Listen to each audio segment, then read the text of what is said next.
नमस्कार दोस्तों, मैं कोमल। आप देख रहे हैं इनसाइडर लाइव। आज हम लेकर आए हैं पूर्वी चंपारण जिले की ऐसी विधानसभा सीट की कहानी जहां सत्ता की कुर्सी कई बार हाथ बदल चुकी है। कभी कांग्रेस, कभी सीपीआई, तो कभी आरजेडी, तो कभी जेडीयू और बीजेपी। जी हाँ, हम बात कर रहे हैं मधुबन विधानसभा सीट की।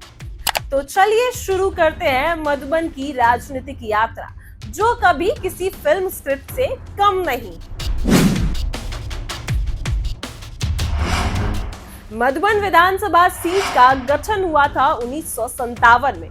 और क्या आप जानते हैं, सबसे पहला चुनाव यहां जीता था एक निर्दलीय उम्मीदवार रूपलाल राय। यानी शुरुआत से ही यहां के लोग किसी भी पार्टी से बंधे नहीं, बल्कि चेहरे और काम को देखते रहे। 4 बार कांग्रेस, 3 बार सीपीआई, 2 बार जेडीयू और आरजेडी और एक बार भाजपा और जनता पार्टी ने जीत दर्ज की।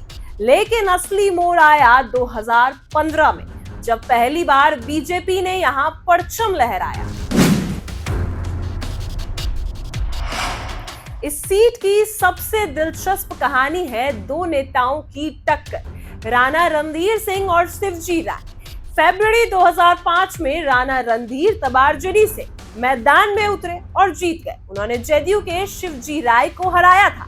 लेकिन कहानी यही खत्म नहीं हुई, क्योंकि अगले ही चुनाव में समीकरण पूरी तरीके से बदल गए। 2010 में मैदान में उतरे जेडीयू के शिवजी राय और उन्होंने पिछली हार का बदला चुका लिया।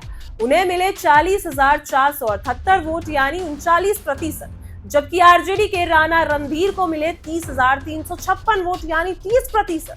यानी इस बार जनता ने मौका बदल दिया और सत्ता जेडीयू के हाथ में चली गई। अब आते हैं 2015 पर। इस चुनाव में सबसे बड़ा ड्रामा हुआ। राणा रणधीर तब तक आरजेडी में थे, लेकिन जब आरजेडी जेडीयू गठबंधन हुआ तो सीट जेडीयू के खाते में चली गई। टिकट काटते ही राणा रणधीर ने पाला बदला और बीजेपी का दामन थाम लिया। नतीजा क्या हुआ? बीजेपी से चुनाव लड़े राणा रणधीर सिंह ने जेडीयू के शिवजी राय को 16,000 वोटों से हरा दिया। यानी दोनों नेताओं की पुरानी लड़ाई अब बीजेपी बनाम जेडीयू की हो गई थी। 2020 का चुनाव भी बेहद रोचक रहा। इस बार बीजेपी के राणा रणधीर सिंह और आरजेडी के मदन प्रसाद आमने सामने थे। परिणाम आया तो बीजेपी का परचम फिर से लहराया। राणा रणधीर सिंह को मिले 73,179 वोट, यानी 47.7%, जबकि मदन प्रसाद को मिले थे 67,301 वोट, यानी 43.9%। करीब 6,000 वोटों का अंतर बीजेपी ने लगातार दूसरी बार जीत दर्ज की। आज राणा रणधीर न सिर्फ विधायक है, बल्कि बिहार सरकार के सहकारिता मंत्री भी। अब बात करते हैं जातीय गणित की। मधुबन में सबसे ज्यादा असर मुस्लिम मतदाताओं का है, जबकि आबादी करीब 13%। ब्राह्मण और राजपूत भी यहाँ पर समीकरण को बैलेंस करने में अहम भूमिका निभाते हैं। इसके अलावा भी कोयरी और रविदास वोटर भी गेम चेंजर साबित होते हैं। लेकिन यानी यहाँ जीत का रास्ता किसी एक जाति से नहीं होता, बल्कि गठजोड़ से ही तय किया जाता है। 2011 की जनगणना और वोटर लिस्ट के अनुसार बताएं तो एससी मतदाता 40,487, यानी 15.7%। एसटी मतदाता 103, यानी 0.04%। मुस्लिम मतदाता 33,545, यानी 13%। वहीं ग्रामीण मतदाता 2,26,664, यानी 87.8%। शहरी मतदाता 31,378, यानी 12.2%। स्पष्ट है कि मधुबन पूरी तरह से ग्रामीण इलाका है। यहाँ के फैसले गांव की चौपालों और खेत खलियानों से ही होते हैं। यहाँ का वोटिंग ट्रेंड भी काफी दिलचस्प रहा। 1990 के चुनाव में सबसे ज्यादा वोटिंग हुई। करीब 72.5%। 2010 में यह टक्कर 50% के आसपास रह गई। वहीं 2015 और 2020 में फिर से वोटिंग बढ़ी, लेकिन पहले जैसे रिकॉर्ड तोड़ भागीदारी नहीं हुई। यानी जनता हर बार थोड़ा मूड बदलती रहती है।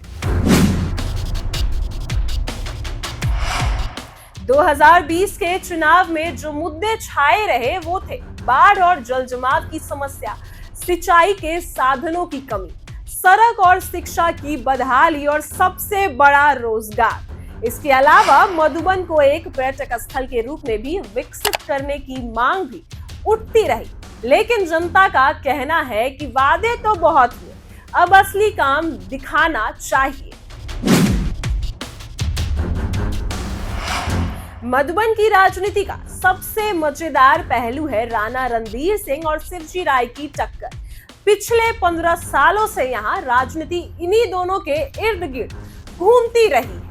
कभी आरजेडी बनाम जेडीयू तो कभी बीजेपी बनाम जेडीयू, यही होता रहा।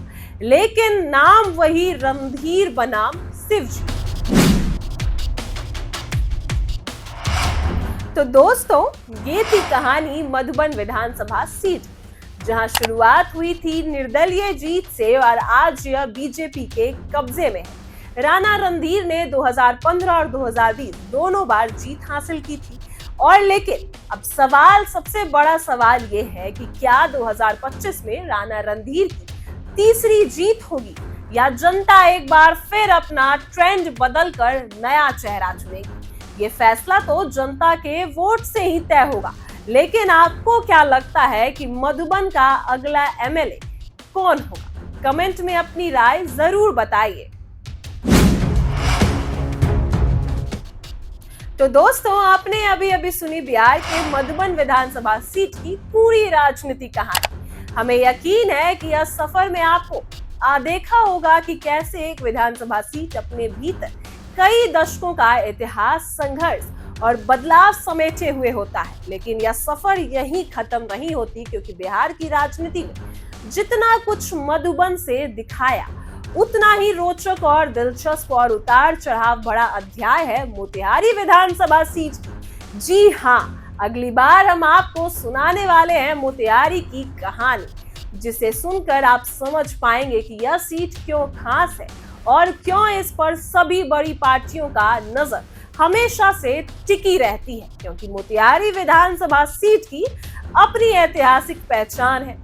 यहाँ इलाका न सिर्फ बिहार बल्कि पूरे देश के स्वतंत्रता आंदोलन के अग्रणी रहा है।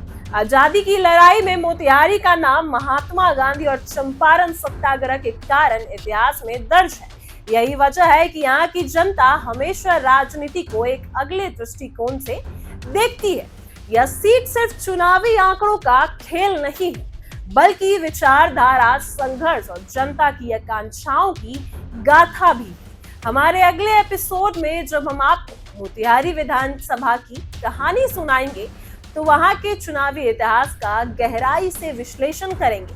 किस पार्टी ने कब जीत दर्ज की, कब हार का सामना किया, किन नेताओं ने इस सीट से अपनी पहचान बनाई और कब जनता ने बड़े बड़े दिग्गज को झटका दिया। यह सब आपको विस्तार से बताएंगे। मोतिहारी की राजनीति में जातीय समीकरण हमेशा अहम भूमिका निभाते हैं।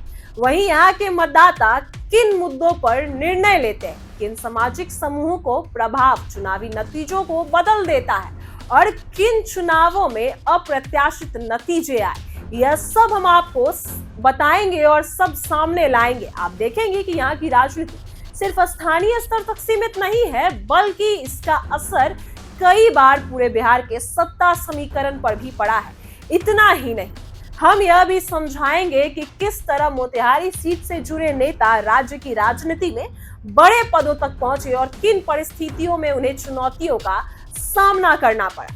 यह कहानी आपको दिखाएगी कि लोकतंत्र की असली ताकत जनता के हाथ में होती है, तो हर 5 साल में फैसला सुनाती है। दोस्तों, अगर मधुबन की कहानी ने आपको रोचक और समझना सिखाया, तो यकीन मानिए मोतिहारी की दास्तान और भी रोमांचक होने वाली है, क्योंकि यहाँ का इतिहास और वर्तमान दोनों मिलाकर राजनीति की ऐसी तस्वीर बनाते हैं जिसे जनता और जानना बहुत बिहार प्रेमी के लिए बहुत जरूरी है। तो जुड़े रहिए हमारे साथ, क्योंकि हमारे अगले वीडियो में हम आपको लेकर चलने वाले हैं और लेकर आएंगे मोतिहारी विधानसभा सीट की पूरी दास्तान और पूरी कहानी, यहाँ का राजनीतिक सफर, यहाँ के नेताओं का उत्थान पतन और जनता का बदलता मूड।